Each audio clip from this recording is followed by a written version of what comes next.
Welcome to Carly Tackles, a mobile wood rack. I'm tired of my wood scraps laying all around the garage or sheets of plywood laid up against a wall, and now I can't access anything on that wall. So I decided to build my own mobile wood rack. Using 2x4s, I start measuring out my lengths for the base. I'm using my Bosch 10-inch miter saw to make these cuts.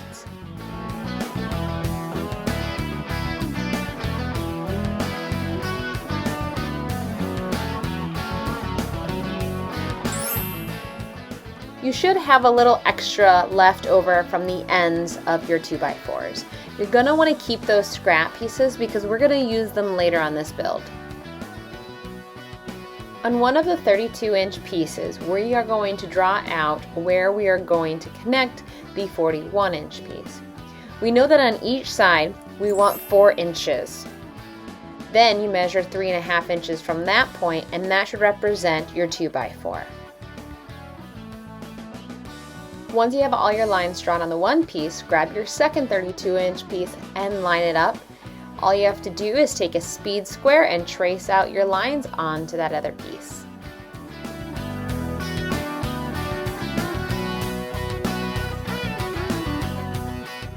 Now it's time to drill some pocket holes. I flip my workbench over where my pocket hole jig is ready to go.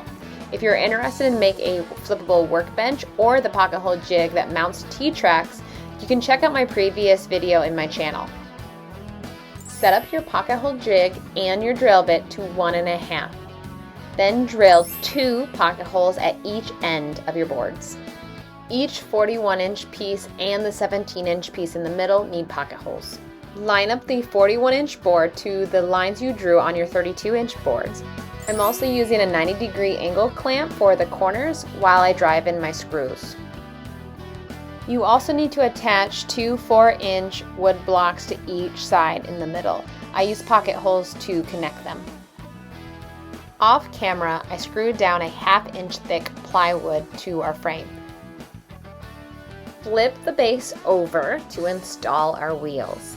I'm using a self-centering drill bit to pre-drill the holes, and I'm using 1-inch lathe screws. I like to pre-drill one hole and then drive in a screw. And once that's secured and I have it where I want, that's when I drill out the other holes and then drive those screws. I purchased 4-inch all-terrain wheels with brakes from Northern Tool. Make sure you get them with brakes because as you're pushing and pulling sheets of plywood on and off this thing, you're gonna want good brakes. I also checked the weight capacity that these wheels can handle. Make sure you do the same. You're going to repeat this until all 4 of your wheels are mounted on each of the corners. I like installing the wheels in this exact location because my foot can access the brake from 3 of the 4 sides. Can you blame me? Who could resist giving it a little test drive?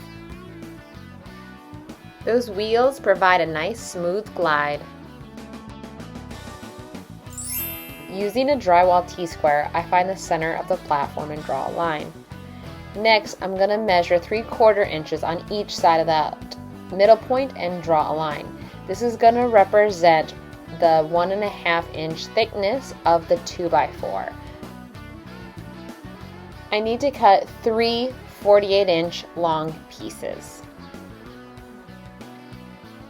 If you are wondering what I'm doing on my watch, I have my watch set up to turn on and off my dust collection system. I do love technology. Next, we're going to drill 2 pocket holes, but only at one end. I grabbed a spare 2x4 and clamped it along that line. This is just to help me install these 48-inch strips. I will remove it later, but it does help hold those boards in place while you drive in your pocket hole screws.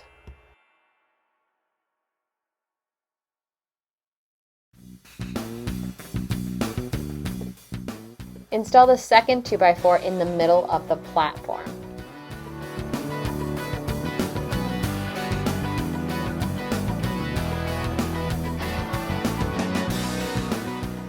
Once installed, take measurements in between the two 2x4s. We're going to cut out support beams, and using pocket holes, we're going to attach them in between the boards. We're going to do 3 support pieces in between each 2x4. So you should have 6 support pieces total.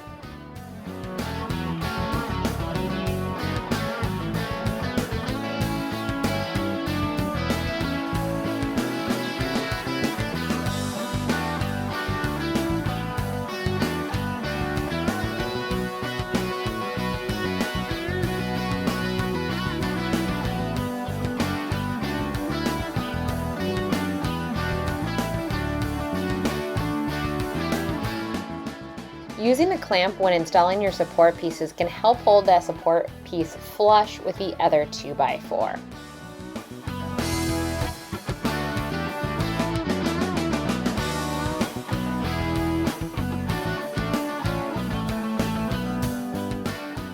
Once you have the bottom, middle, and top support pieces installed, repeat the same process with the other 2 2x4s.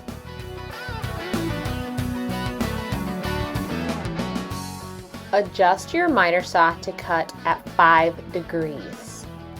You are going to cut 8 48-inch long 2x4s. At one end is going to be a 5-degree angle cut, and the other will be normal.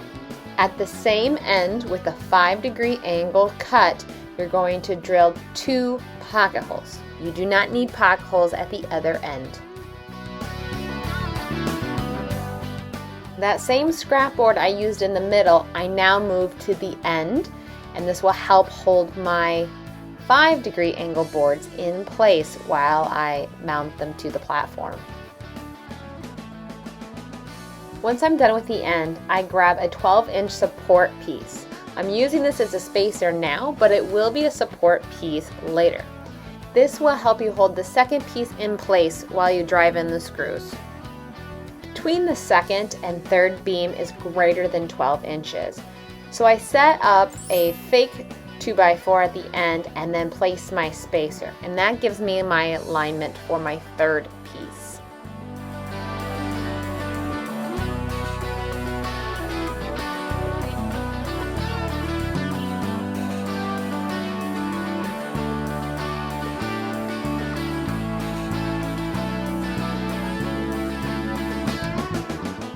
As I was cutting boards down to size, I did have a few boards that were 12 inches, so I cut them to fit for my support beam and went ahead and drilled in some pocket holes. Now I'm going to show you how to do that in a little bit, so don't worry if you're like, how did she start drilling in this board? Don't worry about it, I'll show you how I do it. Once you're done with the one side, you can start on the next. It's the exact same process. Here's a little tip. Pay attention to which side you drew the pocket holes on. Start on whatever end gives your body the most room to work. And if after watching this video you also made a few support pieces as you were going, go ahead and install them at this time. Your wood rack should look something similar to this right now on the steps. You may or may not have the support pieces installed on the outsides, but your inside should be fully done.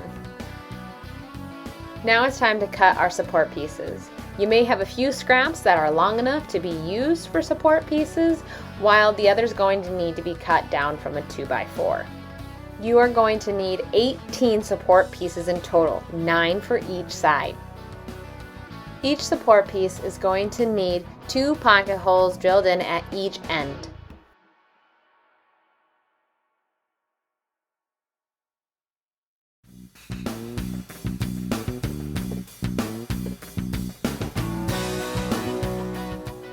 Install support pieces at the bottom, middle, and top of each section, similar to how we did in the middle.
Here's where your little scrap pieces come to play.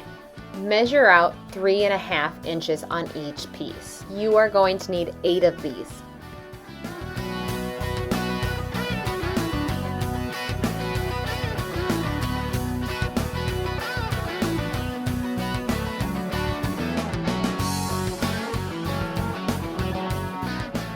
You're going to set your miter saw to the 5-degree angle.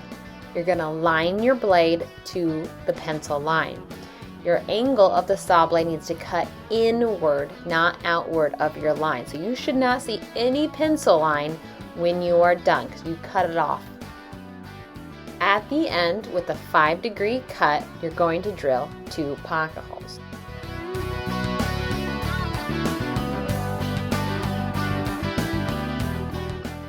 On your wood rack, set one end of your tape measure on top of your plywood, measuring up the 2x4s 32 inches. You're going to make a mark on each board and using a speed square, draw a straight line. Your little 3.5-inch block is going to line up to that top line. You want the longer edge of the block towards the top, so the smaller length on the bottom.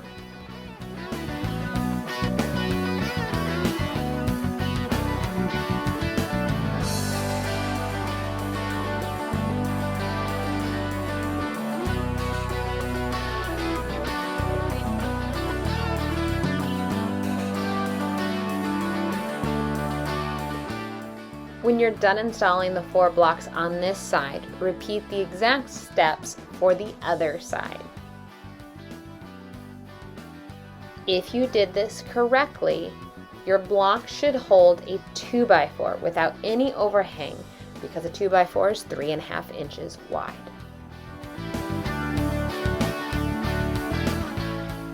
Now we're going to do that all again with 8-inch blocks instead of 3.5-inch blocks. The 8-inch blocks are going to line with the top of your 2x4s.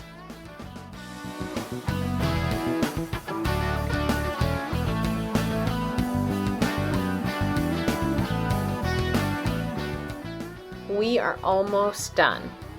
We still need to install the rails for the bottom. Using 2 48-inch long 2x4s, one for each side, I have them clamped to the hangover of the frame. I am pre-drilling and then driving in 2-inch construction screws. Once both sides are secure, you can remove your clamps. Then you can drive in some screws where your clamps used to be.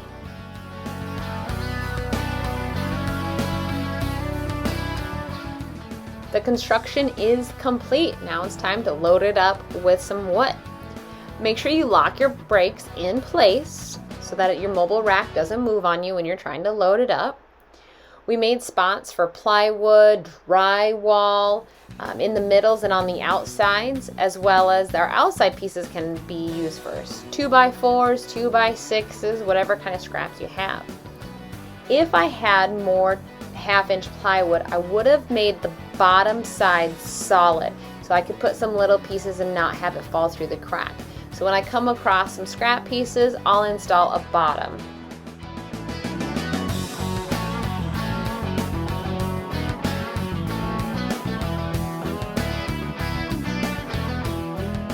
Thanks for watching. Carly tackles a mobile wood rack.